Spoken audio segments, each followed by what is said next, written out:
ভাবুন তো, আপনি জান্নাতের এক অনন্য প্রাসাদে প্রবেশ করলেন। চারপাশ ঝলমল করছে মুক্ত, মণি আর সোনার কারুকার্যে। দুনিয়ার কোনো সৌন্দর্যই এর কাছে তুলনাহীন। সেই প্রাসাদে আপনার জন্য অপেক্ষা করছে হুর, যাদের আল্লাহ বিশেষভাবে বানিয়েছেন জান্নাতবাসীর সঙ্গী হিসেবে।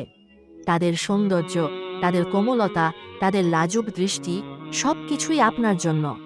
আপনি চাইলে সেই হুরদের সাথে জান্নাতের সবুজ বাগানে হাঁটতে পারবেন, দুধ মধুর নদীর ধারে বসে আড্ডা দিতে পারবেন, কিংবা মুক্ত আর মনির ঘরে তাদের সাথে মিলিত হতে পারবেন।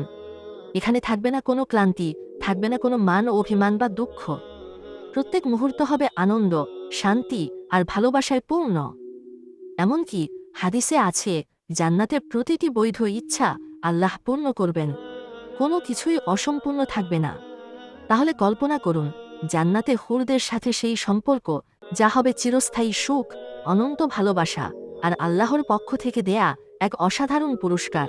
এক কথায়, এটা এমন নেয়ামত যা দুনিয়ার কল্পনারও অনেক বাইরে।